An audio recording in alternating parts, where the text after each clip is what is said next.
শাস্ত্রীয় সঙ্গীতের মাধ্যমে বাংলার সংস্কৃতিকে স্বাগত জানানোর উদ্যোগ নিল সুর সঙ্গম মিউজিক একাডেমি।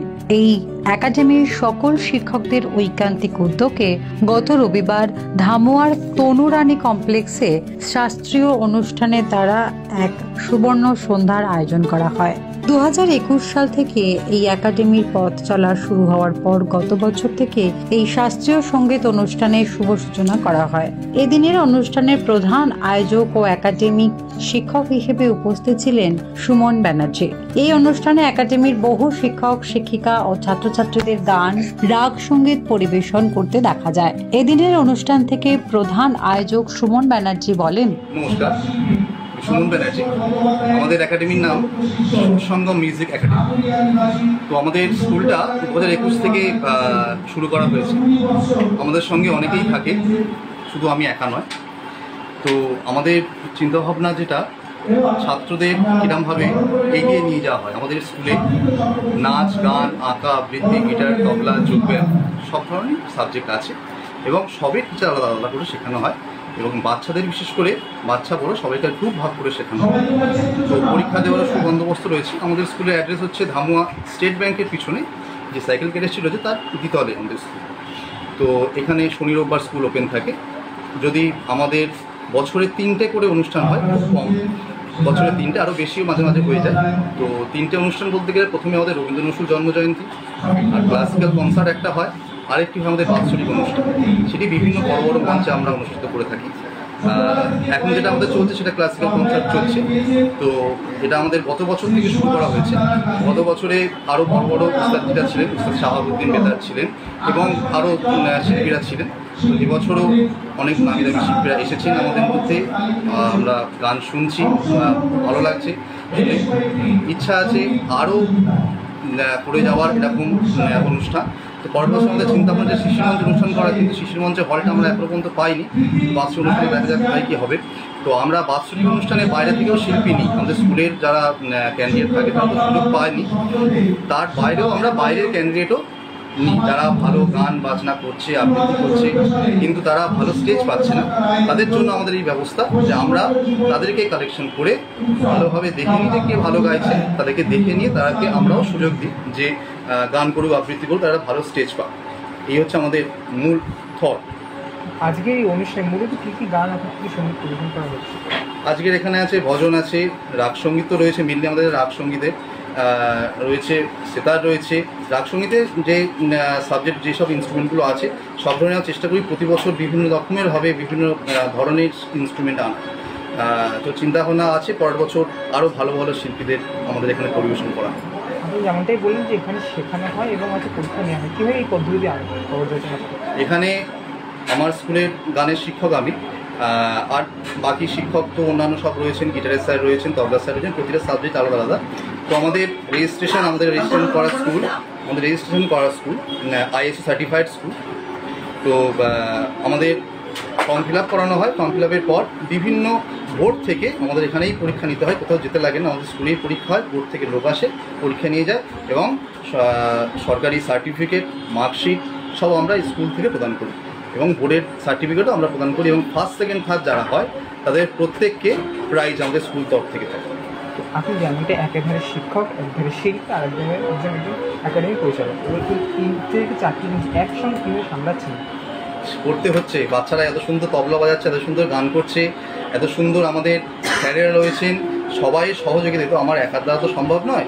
আমাদের স্যার শীর্ষেন্দ্র দা রয়েছেন, মলয় স্যার তবলায় রয়েছেন, রজত মামা রয়েছেন এবং বিভিন্ন সাবজেক্টের আবৃত্তি রয়েছে, সনাতন দা রয়েছেন। আমাদের বিভিন্ন লোককে নিয়েই, বিভিন্ন টিচারকে নিয়েই আমাদের এই অনুষ্ঠান। তো আমার তো একার দ্বারা সম্ভবই নয়, সবাই সাহায্য করেন, তারপরে আমাদের একটা অনুষ্ঠান গড়িতে হয়। বিশেষ করে দর্শক না থাকলে তো অনুষ্ঠান শূন্য। এই অনুষ্ঠান থেকে একাডেমির তবলার শিক্ষক মলয় বেরা বলেন, খুবই ভালো লাগছে, কারণ সুর সঙ্গম মিউজিক একাডেমি সঙ্গীতে আমি বেশ কিছুদিনই আছি, বলতে পারেন এর জন্মলগ্ন থেকেই আছে। তো সেখান থেকে এর সঙ্গে যুক্ত আছি এবং সেই সঙ্গে আমি এখানে পরিবেশনও করলাম। আমার অনেক ছাত্রছাত্রীরা এখানে পরিবেশন করল, তো ভালো লাগছে সঙ্গে। একজন শিক্ষক হিসেবে ছাত্রছাত্রীদের কতটা আগ্রহ দিলে কতটা আছে মানসিকতা জোর দিলে যে এই ধরনের পরিবেশে আসতে পারবে বলে? দেখুন, আমি আপনাদের মারফতে একটা নিউজ দিতে চাই দর্শকদের উদ্দেশ্যে, বা আপকামিং যত স্টুডেন্ট রয়েছে যারা আমার মতো টিচারের কাছে বা আরও অন্যান্য অনেক টিচার রয়েছে তাদের কাছে শিক্ষা গ্রহণ করছে, সবার উদ্দেশ্যে একটাই কথা আমার, যে ক্লাসিকটা আমাদের জীবন থেকে হারিয়ে যাচ্ছে।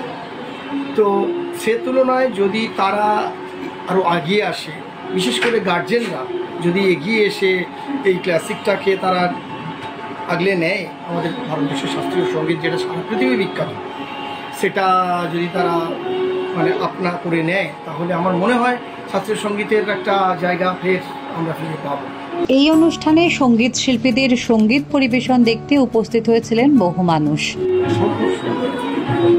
এমনিতে ক্লাসিক্যাল অনুষ্ঠান তো উঠেই গেছে, কিন্তু সুরসংজ্ঞা মিউজিক একাডেমি শুধুমাত্র বাচ্চাদের শেখায়, একটা প্ল্যাটফর্ম দেয়, একটা মঞ্চ তৈরি করে, যে মঞ্চে বাবা মা বাচ্চাদের গান শেখাচ্ছে, কিন্তু সেই গান শেখার পরে একটা প্ল্যাটফর্ম দেয়, মঞ্চ প্রয়োজন, সেই মঞ্চটা খুব সুন্দরভাবে শুনে দেয় এবং খুব দায়িত্ব নিয়ে শেখায়, খুব সুন্দর এবং পরিবেশনার ব্যবস্থাপনা অসম্ভব সুন্দর।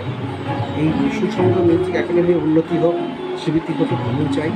পড়াশোনার পাশাপাশি ছেলেমেয়েরা যে কো কারিকুলার অ্যাক্টিভিটিসের প্রতি আকর্ষিত হোক, তা না হলে বর্তমান যুগে তো ছেলেমেয়েরা তো মোবাইলের প্রতি আসে, খেলাধুলাও তো করে না। তবু যদি বাড়িতে একটু গান বাজনা আবৃত্তি তবলা এই সমস্ত শিক্ষার মধ্যে থাকে, অন্তত অসৎ সঙ্গ থেকেও বাঁচবে, একটা সুশিক্ষা পাবে। সেই কাজটা সুরসংগ্রাম একাডেমির পক্ষ থেকে সময় ম্যানেজার খুব সুন্দর চালিয়ে যাচ্ছে এবং ওর যে শিক্ষকরা রয়েছেন সম্পদ দক্ষতার সঙ্গে শেখাচ্ছে। আমি ওদের অনুষ্ঠান হলে আমি অ্যাঙ্কারিং করি, কিন্তু এখানে এসে সত্যি আনন্দ পাই।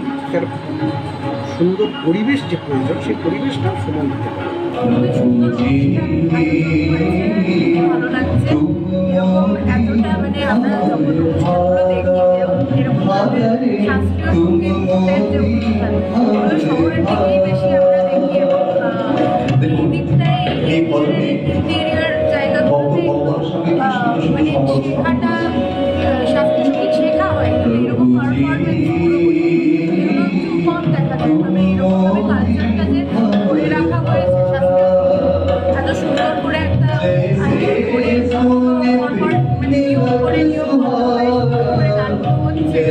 সবাই এত ধৈর্য ধরে সকলে বসে আছে, বাচ্চাদেরকে সকলে সবাই, এটা খুবই ভালো লাগছে। আমার নাম আজেরি সরকার।